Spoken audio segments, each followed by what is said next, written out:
This podcast is brought to you by the School of Advanced Study, University of London. Well, actually, the First World War wouldn't fit on the slide, so we've amended that already to the Great War. Essentially, what I'm going to be covering are three quite broad things about public transport in London during this period. The idea that the First World War sees the establishment of endemic overcrowding on the tubes, buses and trams, which has never subsequently been gotten rid of.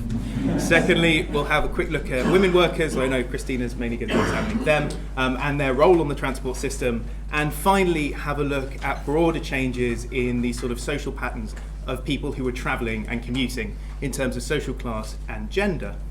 The first thing to bring out when looking at transport patterns during the First World War is that passenger numbers actually go up. So in 1914, 2,250 million passengers use public transport in London. That goes up to 2,609 million by 1918. And what you can see is, there's not really much point using the pointer if I'm going to go from the point. So in red we have the suburban traffic of the trunk railways. So this is what we would now consider British Rail essentially. So the Great Northern, Great Eastern lines. What you can see is that traffic was fairly stagnant up until 1914, but then you start getting this slow rise. The blue is the Tube and Underground railways and also the North London Railway. Those are local railways within London. And again, you can see passenger traffic have been stagnating, even declining up until 1914, and then there's this massive takeoff up to 1980. With the tram buses, you have electrification of the tramways from the turn of the century. They become increasingly popular, and then they become even more popular over the course of the war. The only form of transport that actually sheds passengers are the omnibuses in purple, and you can see they sort of stagger and decline after their rather exceptional growth after 1910, when basically motor omnibuses start coming on, they become increasingly popular. The reason for these changes, some of them are obvious. Large numbers of people need to get to various bits of war work across the capital. There's also a rise in numbers of people evacuating the city due to air raids. The omnibuses suffer because they're a particularly requisitionable form of public transport. And it's very easy to take them away from the London General Omnibus Company. One of the problems that then emerges is the issue of requisitioning. So actually the available stock that the public transport companies have to convey these people actually declines. So there are 200 fewer suburban passenger trains when you compare 1913 to 1919. So most companies are cutting back. The Great Eastern Railway, for example, loses one of its passenger trains. It gets converted into an ambulance train and gets packed off. Come 1919, they're desperately trying to get that particular train back so they can reconvert it into passenger stock. The omnibuses, like I say, are particularly heavy hit. There's a good notice from the Times in 1918, basically describing the removal of omnibus services. What essentially happens with the buses is, well, briefly before the war actually starts, the general company gets a phone call from the Admiralty saying, we need some ambulances, we want to basically commandeer some of your buses. The General goes, that's absolutely fine, come down. The Admiralty take all of their single-deckers. The General converts them all into an ambulance over the course of a day and then packs them off to the southern ports. After the declaration of war, they get a phone call from Churchill, who says, I now need some buses to take some troops to Antwerp. And later they're asked for 300 omnibuses and volunteer crews, again, for troop movements down at the front. So what you find is that because they're very mobile and because they can be easily re-equipped, they're often taken. And actually, the best photo of one is this, I think, which is the mobile pigeon loft, the backbone of British communications. So they're not just ambulances or transports, they're used in a wide variety of roles. But what this starts causing, and we'll pop back, is increasing overcrowding and congestion on all the various forms of public transport. So this is, the quote on the right is from the Select Committee on Transport from 1919, and their descriptions are, the crush in the peak hours not only overloaded public conveyances, but subjected travellers, particularly the old, the feeble and women, to amounts of suffering, the effects of which often unfitted them temporarily for their ordinary duties. What we basically have is the establishment of the rush hour. The term rush hour is used earlier on in the 20th century. It seems to be an American import. But basically in this report, they start referring to it as an established part of the traffic of London. What the omnibuses are also actually hit by is petrol rationing from August 1916. In a way, while the railways get hit by increases in the price of coal and that kind of thing, they ration petrol. And then what happens is the general company tries to convert a lot of buses to use paraffin, and then that's promptly rationed the following year anyway. So whilst they're desperately putting together all sorts of buses from spares, they often don't have the fuel to even run them. And at the end of the day, over the course of the war, out of the 3,000 omnibuses they have, around 1,300 are requisitioned and taken away. So it's a very substantial portion of their fleet. In fact, to make up the losses, they buy a company in Bedford and take all of their buses and start running them in London in a sort of desperate attempt to keep services going. The other aspect is that overcrowding is increasingly permitted in London. Before the First World War, the Commissioner of Police had various regulations governing the number of people that could stand in trams and omnibuses. Standing in a bus was completely illegal. A small number of people were allowed to stand in the lower decks of trams, but only if it was raining, was a special occasion, or a public holiday. What very quickly happens, as you can imagine, is that these regulations are relaxed. So suddenly an unlimited number of people can travel by tram, and up to 5 people can stand in the bottom deck of an omnibus. The omnibus companies ask for that restriction to be lifted. They lift it. What they find is the more people you cram onto an omnibus, the more damage you do to the suspension. So the 5-person limit comes back. But it's very apparent that those sort of various regulations governing the number of people are widely flouted, and you get large numbers just crammed into these buses, which of course are an ever-decreasing portion of the public transport service. And the idea is sort of summed up by Mr. Frank Elliott, who's the Assistant Commissioner for the Metropolitan Police. The idea that the public want to be carried to their destination even at the expense of a certain amount of discomfort, which seems to be the motto of public transport in London ever since. The restrictions actually, so they're a wartime concession, and the Met say that they'll remove it as soon as the war's over. In fact, they last until 1922. And when they try and remove it, all of the bus companies go, this is an outrage, you can't do this, we need to keep people standing in the buses. And so what you find is that the notion that people are allowed to stand in buses becomes a sort of established fact of London transport. What we also have on the right is the lorry bus, the subtle combination of lorry and bus that everyone wanted. Essentially, in May 1919, the Metropolitan Police also relaxed regulations on the kind of vehicles that were allowed to carry passengers. And one product of that was the lorry bus, or the khaki bus, which essentially are just lorries with seats in the back. So describing them as buses is quite novel. And they take over actually quite a large number of services in 1919 to try and make up the shortfall until new buses can be drawn on and brought into service. Ultimately, the situation that one is left with is summed up by this quite nice cartoon from H.M. Bateman, 1923, and was also summed up by the Select Committee on Metropolitan Transport, which stated, "Strap hanging is now regarded not as a temporary misfortune of travelling, but as a natural commonplace, and from this to the recognition of overcrowding as a permanent feature of passenger transport is but an easy step," which was promptly taken, and then a short marathon run to establish it as a fundamental part of the transport system. I mean, this cartoon could easily depict Finsbury Park this morning, around about 9 o'clock. I certainly, it was very much like that this morning anyway. So what we have is this idea that overcrowding and the rush hour, and we'll get more onto the rush hour later, overcrowding is increasing up until the First World War, but the First World War really sort of breaks that sort of very slow rise and really establishes it as a permanent feature. Now, the other facet, well-known facet of London public transport during this period are female workers who are drafted in to work on the various tubes, trams and buses. Essentially what happens is a large number of men in the employ of the various companies sign up, they leave. The Underground Group has over 3,500 men sign up within 2 days of the declaration of war, and ultimately they use 16,000 men over the course of the war. Women fully staff Maida Vale Station when it's first opened in 1915, so they become an increasingly integral part of the transport system. They're first recruited on the London Underground in March 1915, the LCC tramways in November 1915, and the General Omnibus Company in March 1916. And the General Company is possibly the most reticent about using female workers, for reasons which will become obvious. It's worth noting that the Metropolitan Police actually banned the use of female conductors until October 1915. So they weren't actually permitted to work in that employment because it felt that it was, essentially the idea was that it was very physical employment that women were not suited to. And actually, it's interesting that the tramways immediately, pretty much the following month, take on women conductors, but the General Omnibus Company leaves it for almost a year before they follow suit. So that gives you an idea of the sort of varying levels of reticence that can be found. The idea of the smiling clippy is something of a sort of propaganda coup, but actually female workers join the sort of generalised strike wave in 1918, and actually what happens in August is they bring public transport in the capital to an absolute grinding halt.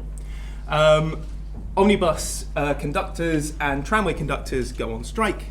It's a debate over a war bonus which is being paid. So male and female workers were all given a bonus of 20 shillings a week. The men were then given an additional bonus of 5 shillings a week, which the women were not given.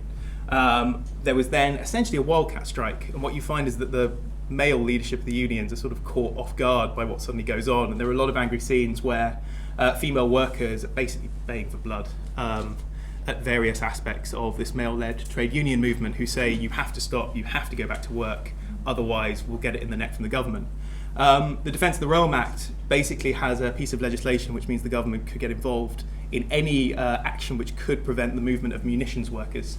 And it's interesting that they don't play that card. I mean, ultimately, what could they do? Arrest a load of striking conductors and then have no one to replace them with.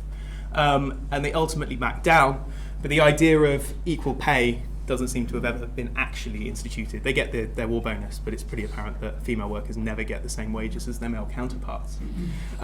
Regarding sort of public opinion about the strike, it seems actually to be fairly supported, in contrast to most strikes of London public transport over the years.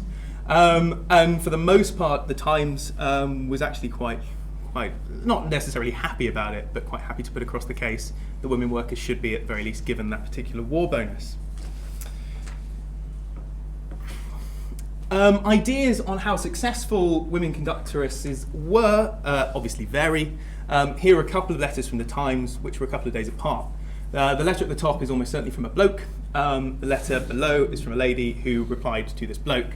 But the gentleman was of the opinion that women should be substituted for men as quickly as possible. As soon as men came back, they should replace the women conductors.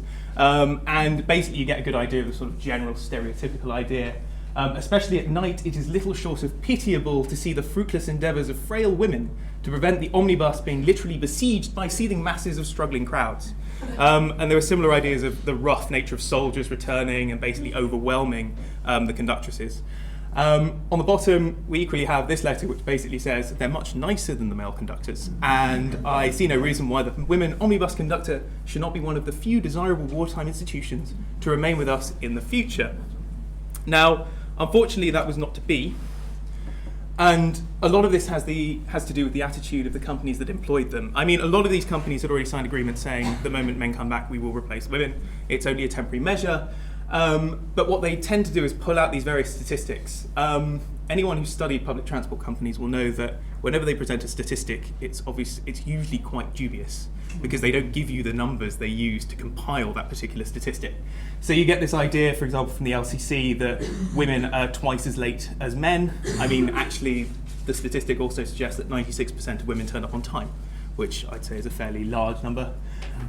Equally, the General, which as I said was probably the most reticent company, said that actually they couldn't collect the fares on buses. They weren't able to push their way through the crowds. And the company would like to replace their women now by discharge disabled men if they could get them, and after the war will not employ women at all. So they're very, very firm on what they will do. And during the strike, actually, their executives write into the Times basically decrying the action by female workers in their employment. The LCC tramways sort of do a bit of a double turn and say, well, we'll keep them on in certain areas. But there's all sorts of ideas that if you hire women and men to work in the same factory, there's sort of flirtation that goes on and then no work gets done. A lot of it's just bunkum, obviously. But that's the attitude they have, and they very quickly remove their women workers from the system. What we do get changed is the nature of the rush hour and the social composition of passengers that are travelling, especially on the morning commute. So before the war, the railway companies have a really well sort of defined system on the class of passenger travelling at a certain time. So before 7:30, your workmen will travel. and your artisans. After 7:30 towards 8:30, you get your clerical workers. And after your clerical workers, you get your managers. And what they do is they create a system of fares whereby you travel before 7:30, it's very cheap. Then we raise the ticket price, then we raise the ticket price, and ultimately we keep all these groups separate because ultimately they're terrified and of basically inferior workmen mixing with their social superiors and being filthy and dirty and boisterous. And there's whole lots of very unpleasant language directed at those particular passengers. What happens during the war is the general adoption of the 8-hour day in a lot of trades starts forcing that peak later. So rather than workmen wanting to travel before 7:30 to get to work that could start, in the building trades at least, start as early as 6 o'clock in the morning, they start travelling into work to get there at 9. There's also an increase in working class wages relative to non-manual workers' wages, which I'm pretty sure is in capital cities and war. Adrian Gregory's still about. So what you get is this sort of level of equalisation. And actually in 1920, the Minister of Transport basically says it is no longer possible to draw a hard and fast line between the various classes of the community who are required to travel to their work before 8 and those who wish to travel later, and say these people are working class, these people are middle class. And the problem is, the whole basis of this system also meant that there was no very sharp peak in travelling. But because they're basically compressed together, what happens is you suddenly start getting what is described as the crush hour or rush hour. And that's really the period where you get the establishment of the full-on rush hour. And again, it's something that's never quite gotten rid of. The idea that the classes are so thoroughly mixed you can't tell them apart is a bit of a fallacy. Actually, after 1921, you get the economic slump. The patterns start to re-emerge, but ultimately the notion that you can divide them on the basis of social class and the morning commute is essentially dead. And that's something that the First World War really does bring in. The other aspect is the increase in women travelling. So on the right, there's a quote from the general manager of the Great Eastern Railway, who noted that on his trains at least, and I mean he spouts this sort of the viewpoint that it's fairly common that there are more women required to do the same amount of work as men, and large numbers of women are taken on into clerical employment in government offices. And while we see large numbers of women removed from their employment after the war, actually the number of white-collar women workers seems to be fairly fixed, and they become an established part of the commute in the morning. And that's something, so I mean essentially before the war they're viewed as very much a novelty. Before the war the view of a female passenger is either a upper-class lady who is desperate for protection from the male hordes, or the upper middle-class spinster who goes around causing terror and strife wherever she goes without knowing how to buy a ticket and this kind of thing. And they're very, very stereotypical because they're based on these ideas that women are very much a novelty on the public transport system. After the war, that novelty disappears. By 1931, women account for about a third of overall commuters. So they become a huge portion of that traffic. And while while there is an increase in the number of female clerical workers travelling on trains before the war really sort of bucks it up to a much higher level and establishes it. To the degree that the district line, there was a meeting on the district line in 1918 where they were trying to work out how they could solve the problem of congestion and overcrowding. And one of the problems they claimed was, one of the major problems they claimed, was that women who were not used to travelling were basically getting stuck in the doors because they weren't quite sure how to let men on and off. And they were such a problem that actually they were causing major congestion, which is ridiculous, but also does underline just how large a section of passengers women have finally become.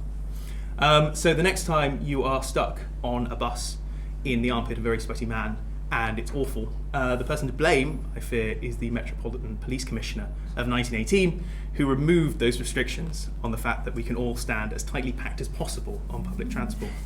So thank you very much. I should start with an apology to Adrian and Peter, whose papers I'm afraid I missed this morning, in the very virtuous fact that I was attending a birthday party. 5 hours ago, I was on the platform at my local station as a cake was cut and a plaque was unveiled marking the centenary of its birth.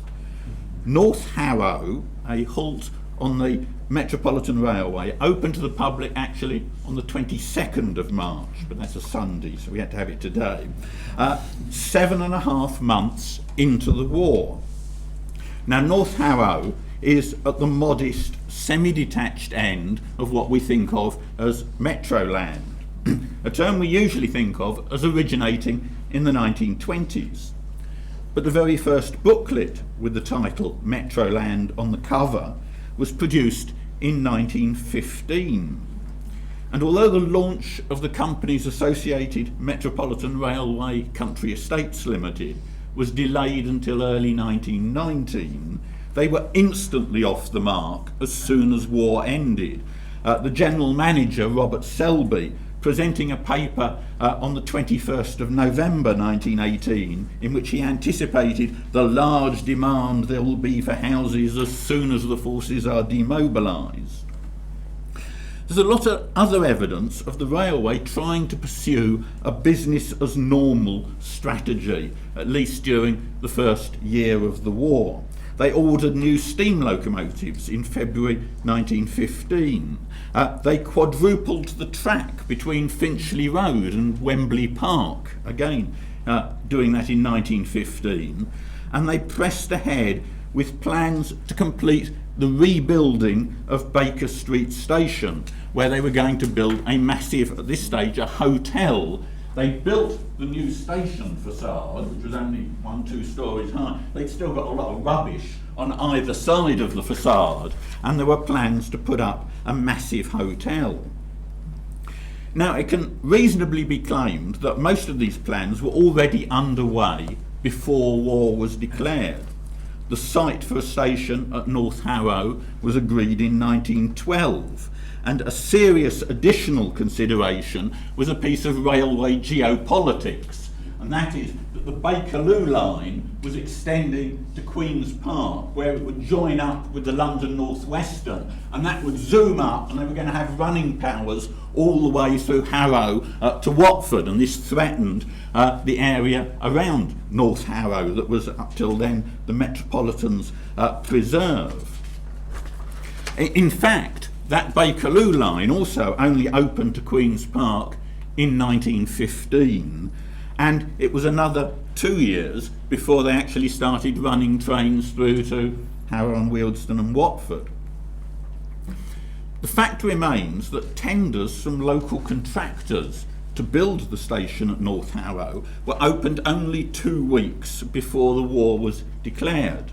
And when all the tenders were found to be nearly double what the company had estimated the station would cost, it was decided not to accept any of them, but still to go ahead using the company's own labour. And this is a decision not taken until November of 1914, by which time about 300 or more of the company's regular labour force had already enlisted. In the case of the Baker Street Hotel, the call for tenders only went out in January 1915, and the lucky successful contractor set to work immediately demolishing the buildings around the station. But then the Board of Trade intervened in July to ask them to slow down the building work, to consume fewer materials such as steel that were now needed for the war effort. The company pointed out that if they did so, the surrounding streets would likely collapse into the hole they had just created. In October 1915 then, there was still an average of 79 building workers employed on this site. Work did grind to a halt shortly thereafter, and then it was to be more than a decade before what we have today, Chiltern Court, apartments rather than a hotel, finally filled the space. So now we move into a period where they are reluctantly stopping the clock, and this applied to other of the railway's plans. The company had received Acts of Parliament just before the war for a variety of projects, including a new station deep underground at Mount Pleasant, halfway between King's Cross and Farringdon, and perhaps most importantly, an extension again into the London North Western's territory by building a branch line to Watford. In the event, successive extensions of time had to be requested for both projects. Work on the Watford branch only started in 1922. Mount Pleasant, as we know, was abandoned. Now, Like the district railway, but unlike all the tube railways, which of course rather complicated way, as Simon has, and also as one of the speakers earlier this afternoon has mentioned, was integrated through the underground group. Unlike the tubes, the Metropolitan became subject to the wishes of the Railway Executive Committee, established primarily to facilitate the movement of troops and materials across the national rail network. The Metropolitan wasn't simply an inner London commuter railway like the tube lines. It not only shared tracks with the Great Central Railway, which took you out to Aylesbury and beyond, but it also operated the widened lines, today's Thames Link, connecting rail networks north and south of the Thames, and an important route for both troop trains and freight trains. Now, the sharp curves made it impossible to use this route for ambulance trains, and there were very steep gradients, which were also a problem. But having overcome at least some of those by building extra capacity so they could double head or bank steam locomotives through between Farringdon and Ludgate Hill, this route through became a very important one. By the end of the war, 26,000 military special trains and about 250,000 tonnes of freight had been moved through London on the widened lines. Now, submission to the Railway Executive was a mixed blessing in other ways. Railway staff became eligible for the weekly war bonus, which was intended to mitigate the effects of inflation. But there were constant battles between the railway companies and the unions about who should be eligible for the bonus and how big it should be. In February 1915, a weekly bonus was agreed for all staff engaged in manipulation of traffic.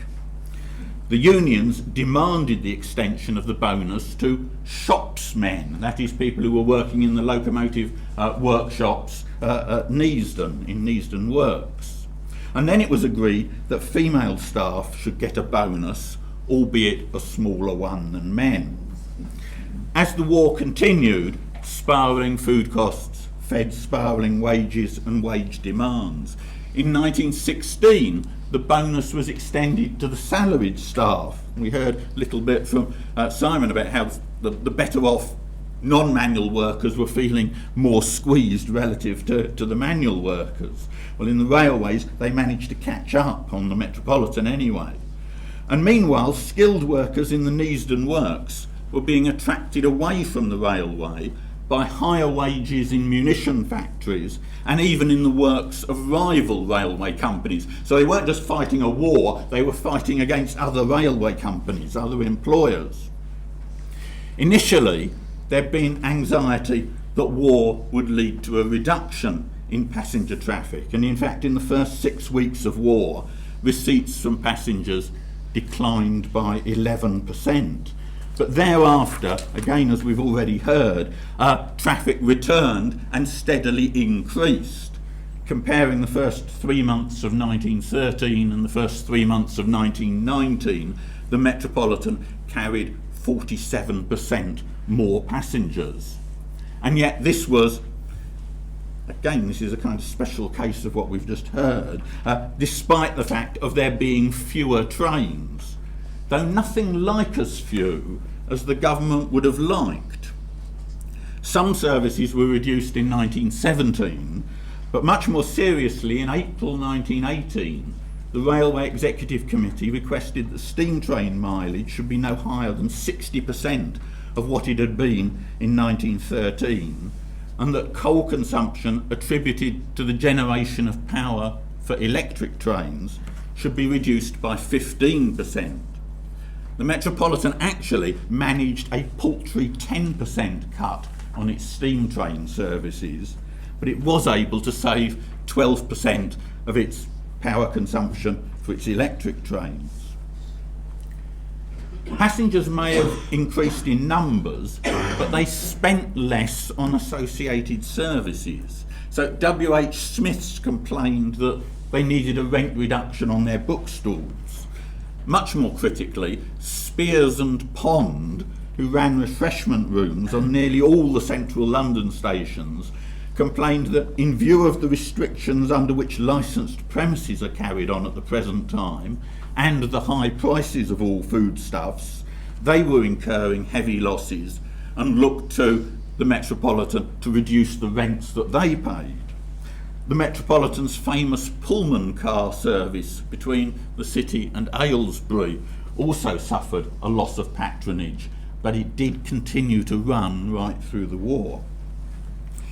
Passengers were also experiencing a less comfortable journey, not just because of overcrowding, but also because of the state of the track.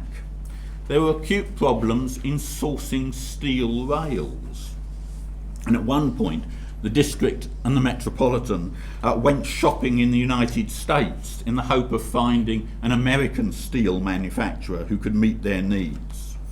And this shortage had implications for safety, for complaints about vibration and noise from people who live near the railway lines, caused by worn and uneven rails.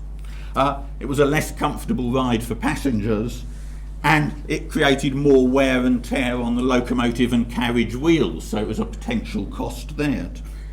And then there were similar problems concerning the availability, the quality and the cost of coal supplies. Given these problems, the company seemed to maintain an amazingly efficient service. If the punctuality statistics are to be believed, comparing the first 2 weeks in July 1914 and in July 1918, they claimed that the number of trains running on time or within 2 minutes of time declined from 96% to 89.5% in summer, and slightly more than that in the rather grotty winters that characterised the First World War. But of course what these statistics reflect, at least in part, is that the railway got off extraordinarily lightly, suffering no direct hits from air raids, unlike some mainline companies. Only 3 really very minor incidents were reported, and they were all on the east side of the Circle line and on the Weiden lines in the City of London. And as you can see from the details that I've put there, they were all patched up within a few hours, or the worst one I think took a day or two. And when you look at the pictures which purport to show the damage, it's quite hard to see what the damage is, other than a few broken windows on the buildings beside the track, and a tiny little sort of broken cable that is now treasured. The company also owned some commercial and residential properties adjacent to the railway. Some of these too suffered minor damage, but again little more than broken glass. In November 1917, the estate manager calculated the company had received £71 in compensation from insurance companies. But as is always the way, they had paid insurance premiums of £432. At the outbreak of war, there was an initial panic about enemy saboteurs attacking the infrastructure, and a lot of the company's staff were employed to protect stations outside working hours. It soon became apparent this threat was much exaggerated, and all that protection was withdrawn, other than from the Neasden Works, the power station, and interestingly the viaduct at Kilburn as you go out from Finchley Road towards Wembley Park, which was thought to be a target for being sort of blown up from below, from the arches underneath the viaduct. But if staff weren't needed to police their own estate, there were plenty of other ways in which they could contribute to the war effort. A drill and shooting corps was established. So too was a Metropolitan Railway War Service Corps to encourage railway staff to do war work in their spare time. Voluntary munitions work at Neasden, a Red Cross detachment, a hospital entertaining party, the cultivation of a market garden at Wembley, and allotments created out of spare railway land alongside the tracks beyond Harrow. Occasional fundraising sports meetings were organised by the War Service Corps at Wembley Park. The Daily Mirror took a particular delight in showing the muscular girl employees engaged in tug of war. But of course the principal way in which staff of the railway could serve their country was to enlist. At the outbreak of war, the Metropolitan employed about 3,925 men, of whom nearly 300, or most of them, majority unmarried, enlisted almost immediately.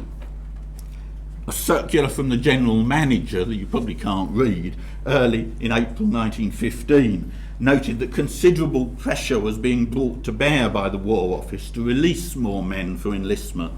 And the Metropolitan acknowledged that there are no doubt still some, especially among the clerical staff, whose duties could be satisfactorily provided for during their absence. By the end of the war, about 1,180 Metropolitan men had enlisted, just under 30% of the male workforce at the outbreak of war. And the final tally showed 137 killed or missing. The fate of men who enlisted, tabulated in January 1919 as the company was working out who it was expected to re-employ on demobilisation, does make for some sober reading and some rather frightening sort of coincidences of names as well. Another undated list records staff in the traffic department according to the station where they've been employed.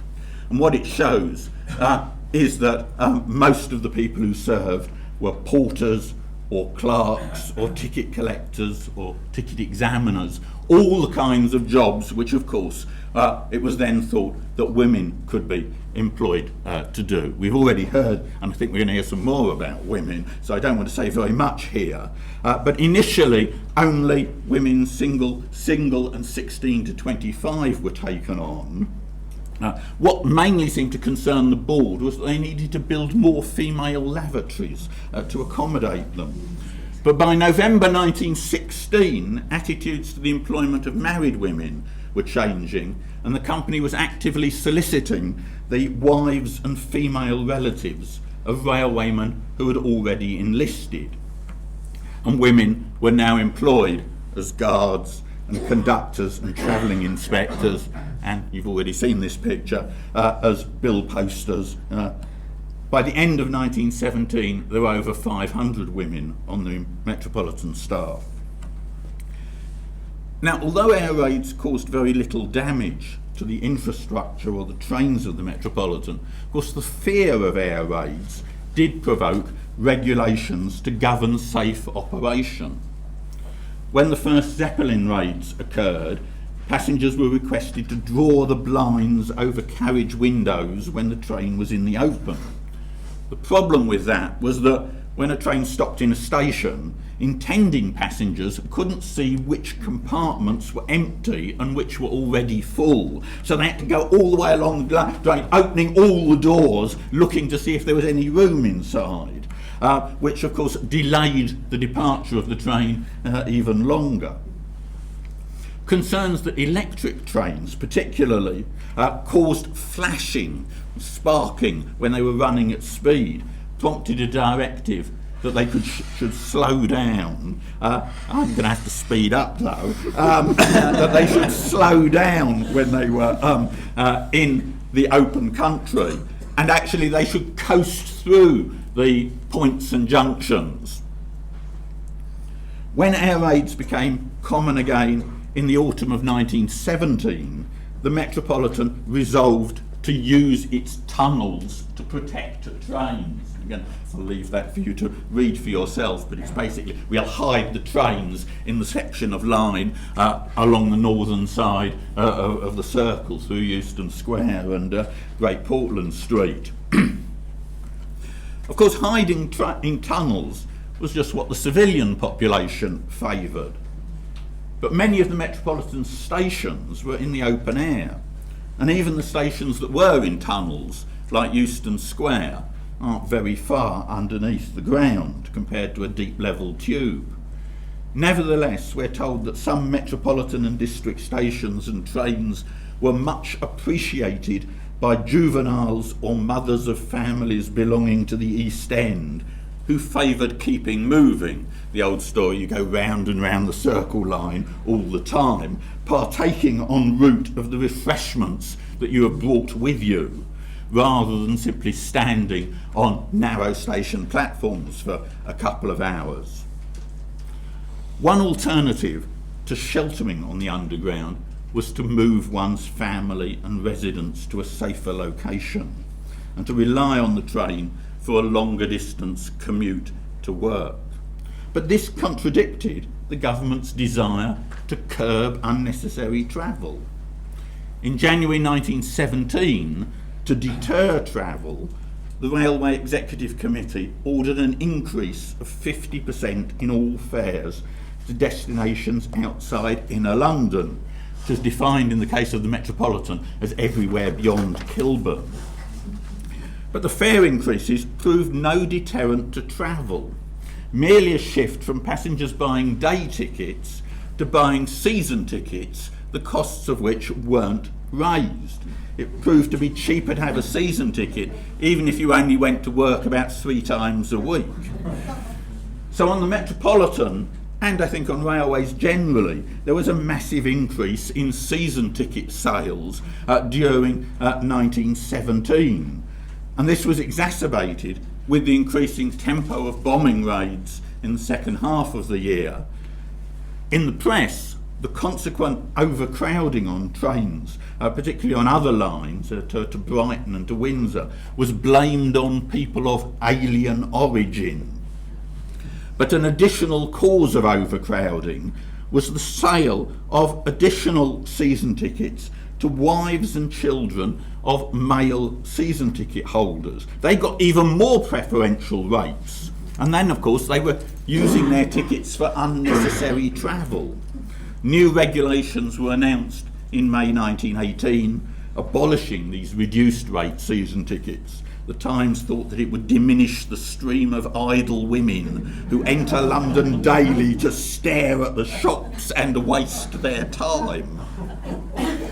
Under the new regulations, no season tickets, no new tickets were to be issued between London and places outside a radius of 12 miles from King's Cross, except for reasons of national importance, and only to people who could prove that they were bona fide residents of these outlying areas.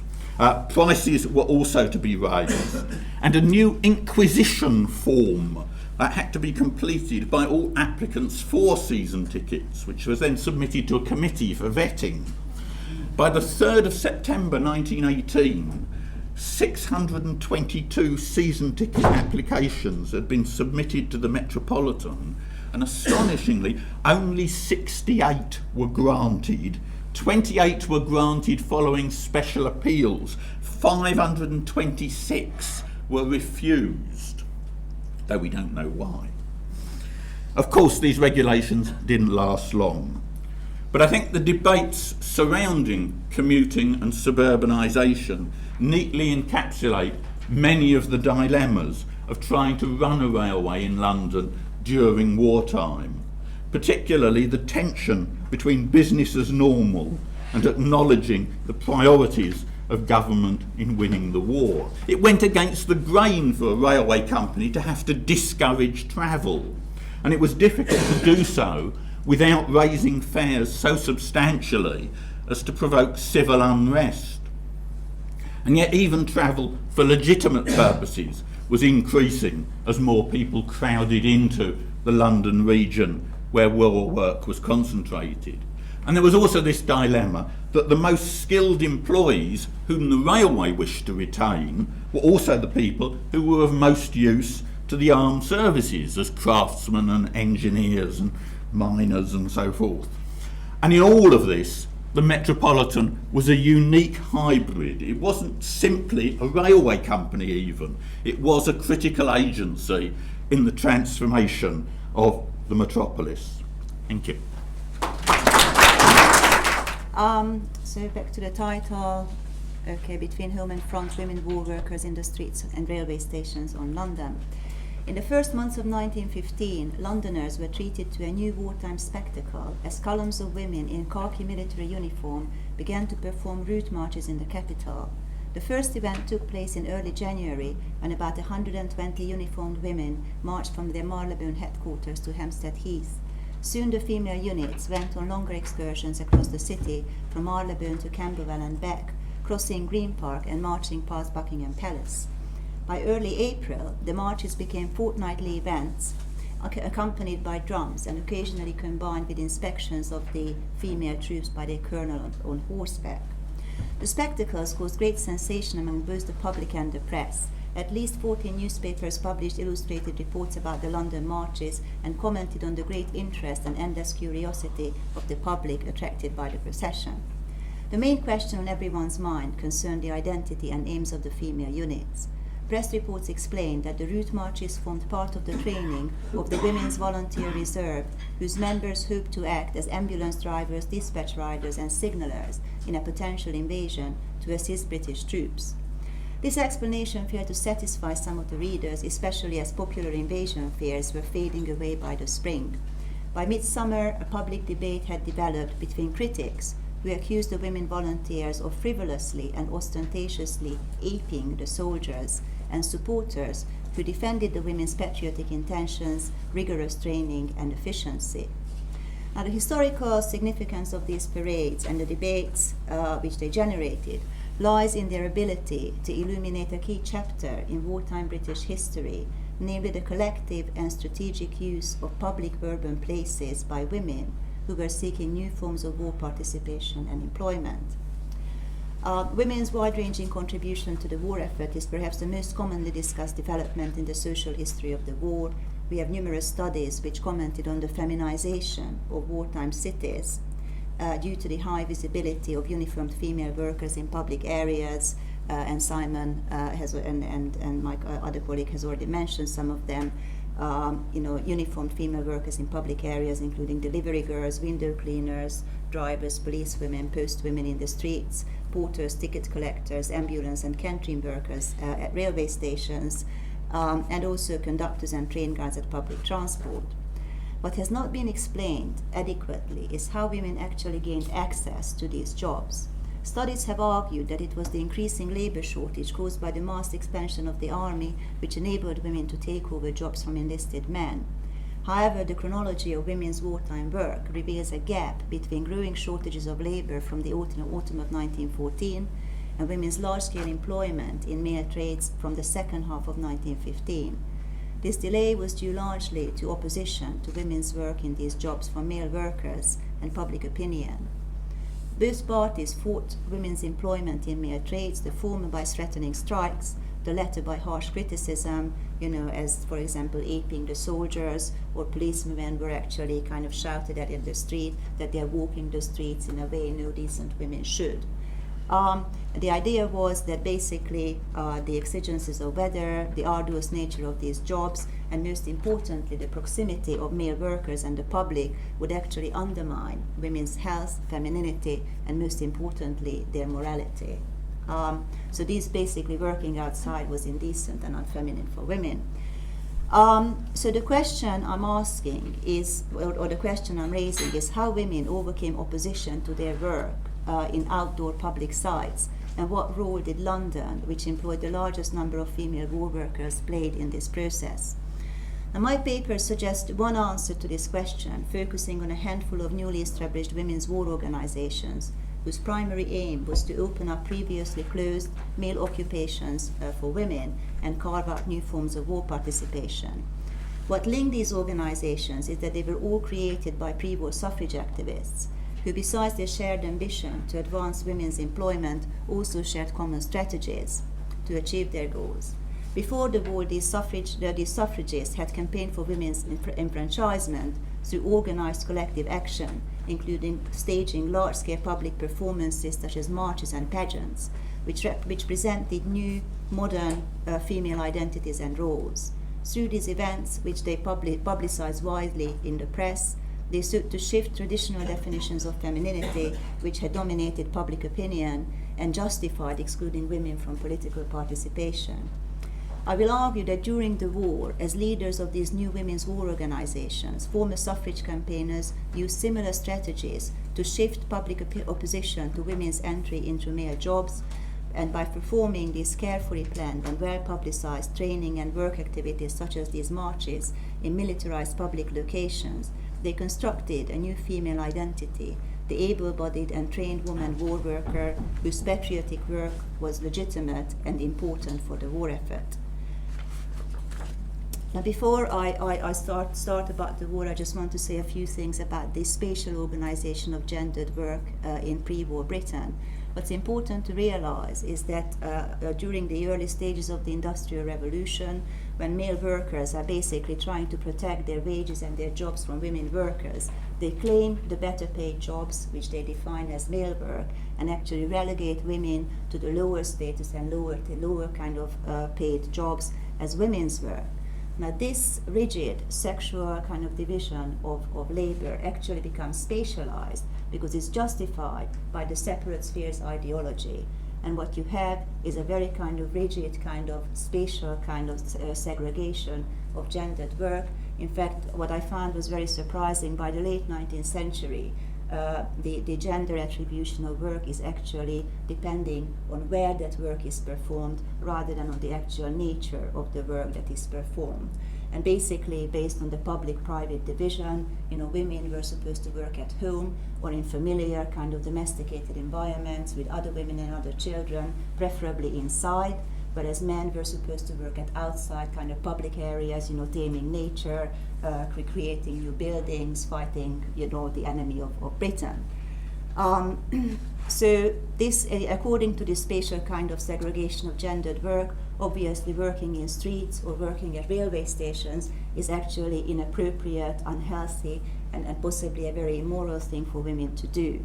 Which doesn't mean, of course, that women didn't work at these kind of outdoor public places, as streets, for example. But those women who did work at these public outdoor places were actually very low status. They were considered unfeminine or rough women, and their respectability was highly in question, such as hawkers or flower girls, who were very often associated with prostitution, especially if their work kind of took them later in the evening.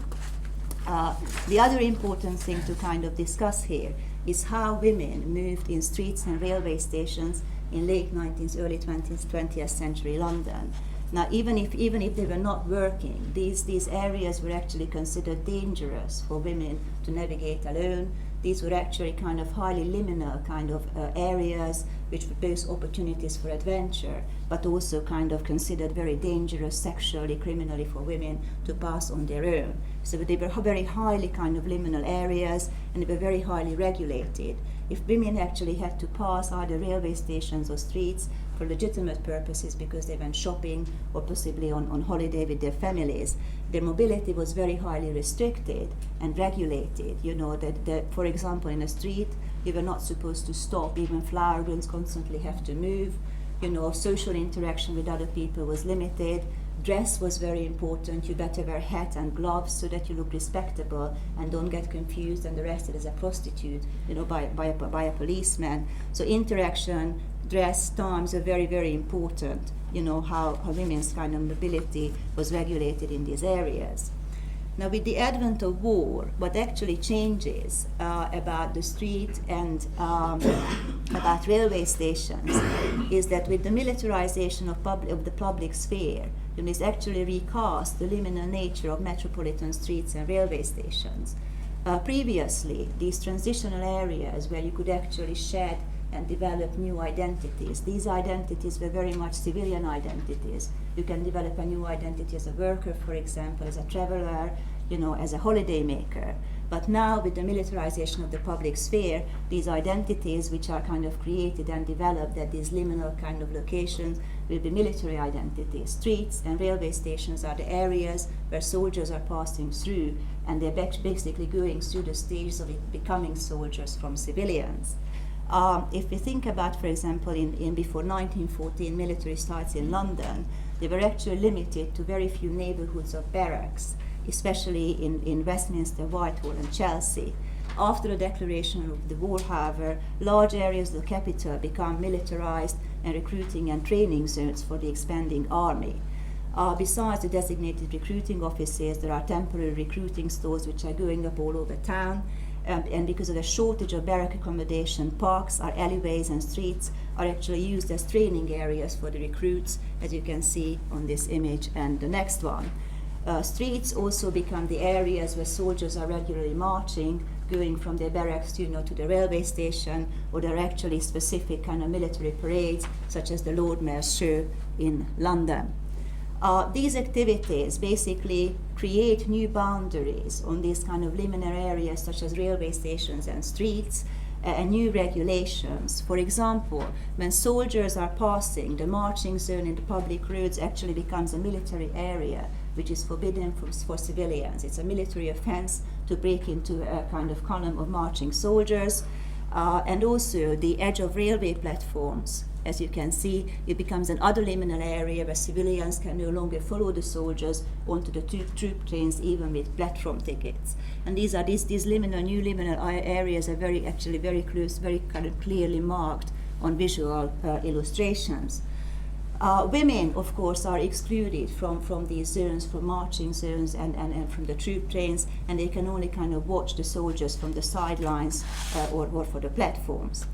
Now, if we think about what kind of women war workers do with this pre-war suffrage campaign, as I talked about, the ones who actually embrace Britain's war effort, the way in which they respond to the outbreak of the war is immediately by establishing new organizations for women's wartime employment. I'm talking about primarily 5 organizations: the Women's Service Bureau, the Women's Emergency Corps, the Women Police Volunteers, and the 2 kind of prominent paramilitary volunteer corps, the Women's Volunteer Reserve and the Women's Reserve Ambulance. Their creation stems from a mixture of patriotic and feminist ambitions. They all want to kind of organize women's war work to contribute to winning the war. But simultaneously, they also want to kind of find jobs for women who lost their livelihood as because of the dislocation of the war, and open up new areas for women's employment, such as farming, or metalwork, or in the case of the volunteers and the police organization, policing and military auxiliary duties. They are also linked by their comprehensive strategies through which they pursue their goals, including lobbying potential employers for work, organizing training for their members very comprehensively, and emphasizing training, using a lot of publicity. But most importantly, I want to kind of focus on their spatial strategies and material strategies, which I think are actually key to opening up these occupations. And the spatial strategies play a vital role in opening up new areas of employment because of the role which location played in the contemporary gender attribution of jobs. The first step in this process for these organizations during the war is claiming streets and railway stations for women's voluntary employment by entering these sites for training and work activities first on a temporary basis. This included the already mentioned route marches of the Volunteer Reserve in the West End, the work of the Women's Emergency Corps and the Service Bureau, welcoming and distributing Belgian refugees at Victoria and Charing Cross stations, and women police volunteers patrolling the stations to protect female refugees from potential procurement by the white slave traders. What was really key to this strategy is that they're using the areas, these liminal militarized areas, in exactly the same manner as the soldiers, and by observing the same rules of behavior established by the troops.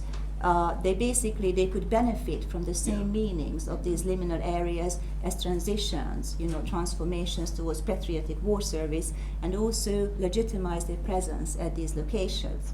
So what they do, they actually approach these sites always as an organized unit. They always march to and from work, and they follow the regulations of military units on march, including walking in step with a sense of purpose, with no talking, no laughing, no smoking, obviously, and never breaking kind of rank. The next stage involved establishing a more permanent presence at these sites. This was achieved by units of the Women's Volunteer Reserve, who set up soldiers' canteens at London Bridge and Euston stations, and sent a mobile canteen to Woolwich Arsenal daily from Hampstead, actually, as you can see. It was also kind of achieved by the Women's Reserve Ambulance, which is a breakaway group from the Women's Volunteer Reserve, which operated an ambulance service after air raids in London for civilians, and also provided a guiding and transportation service for soldiers arriving at Victoria Station who were unfamiliar with London.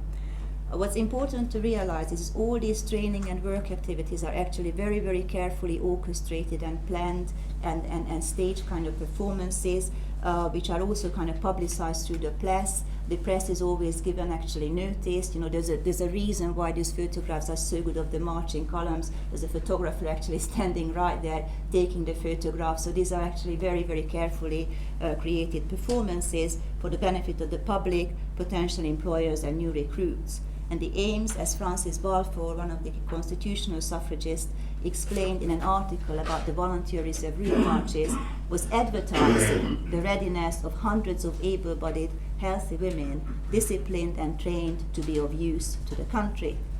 These spatial strategies were complemented by material strategies of these female war organizations, which helped construct the new identity of their members as patriotic and trained female war workers. A crucial means of this transformation was the adoption of uniforms. This was achieved most fully by the khaki uniforms of the Women's Volunteer Reserve and the Reserve Ambulance, which copied army officers' uniforms in most essentials, including their rank insignia, and the dark blue outfits of the women police volunteers, which imitated police constables' uniforms. But even the translators and the drivers of the Women's Emergency Corps and the Service Bureau, who were civilians, even they were wearing sashes and badges and armbands with the names or initials of their organizations.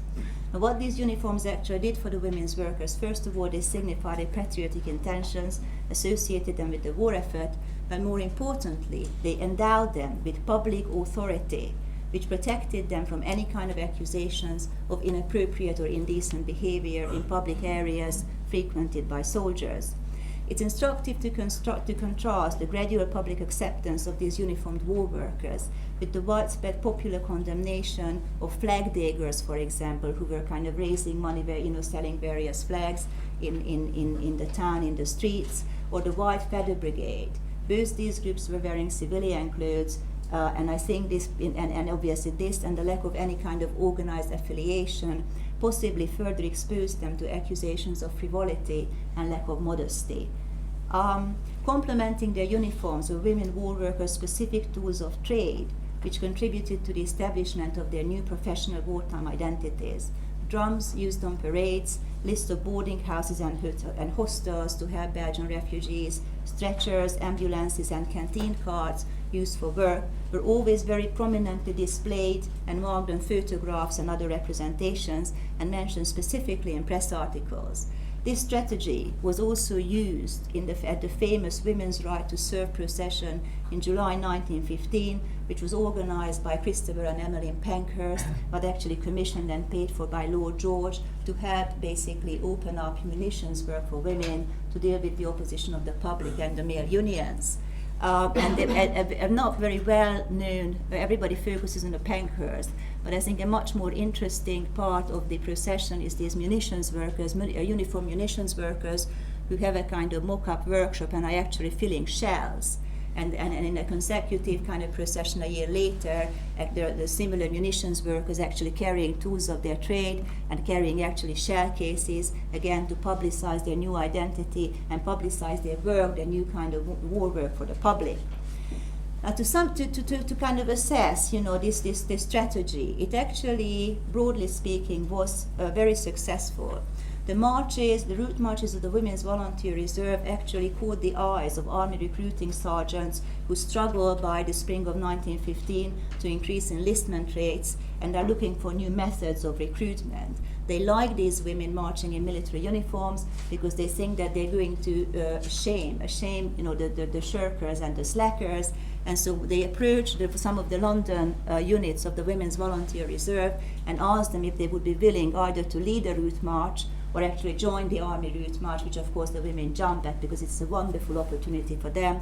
And you actually see Mrs. Charlesworth, the colonel of the London regiment, Winifred Charlesworth, on horseback, leading her girls across Chiswick and on their way home from march. And the title said, "When the women call, what men can hang back." This kind of endorsement is doing wonderful things for these volunteers. This is actually official recognition as far as they are concerned. Their uniforms, their marches are actually legitimized, and this is actually what helps them get permission to start their canteens, at Woolwich Arsenal, and start their canteens at the railway stations. The Women's Reserve Ambulance also reserves kind of official recognition. It is the first ambulance at the site of the worst Zeppelin raid in September in London. And this actually helps them get regular work as an ambulance crew at Victoria Station. If you look at this famous painting from 1918, you can see the ambulance here in the corner as the girls are loading up. Here the officer coordinating, and there's the girls are working again, guiding soldiers through London who are not familiar with the capital. To summarize very quickly and think about the role of London, why is it that these initiatives actually happen in London? Well, if you think about in 1914, although the women's suffrage kind of societies are not the only kind of organized female presence, they have the best infrastructure, the best connections politically and in the press, and the best campaigning experience to actually organize women's work. And there's actually a sign that some women, at least from the provinces, are looking to these suffrage organizations. In an article in the Times in August 1914, a woman who is actually appealing or suggesting the creation of a paramilitary female unit is appealing to the great suffrage societies, asking would they not consider enrolling a corps of women to undertake military auxiliary work. Several women actually travel down from other parts of the country, such as Mary Chisholm, who's actually driving down on her motorcycle from Scotland, or Winifred Charlesworth, who comes down from Yorkshire straight down to London, hoping to find new forms of war work, and they both join the Women's Emergency Corps and then the Women's Volunteer Reserve. The other reason why this is happening in London is that the suffrage campaigners who basically established these networks, their infrastructure, their offices, everything in the pre-war period, this is where they come, even if they start their organizations in other parts of the country, such as the southeast, because this is where they actually can boost their organizations very quickly, but they also follow their pre-war strategy and actually start kind of nationwide branches, provincial branches, and that is how they disseminate, the new strategies and the new objectives to the other parts of the country. Great. Thank you. Is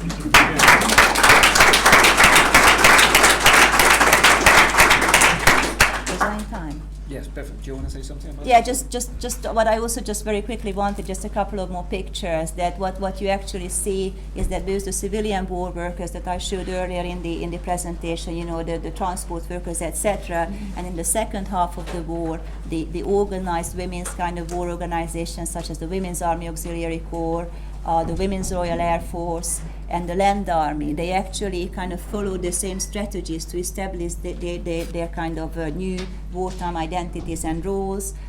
They kind of usually drill in the park. This is Hyde Park, and they also kind of use these kind of stylized representations of their work. For example, in the Lord Mayor show, when you actually see a Women's Royal Air Force, actually they're building an air force in during the Lord Mayor show, or bringing their cattle and their animals, etc., to town.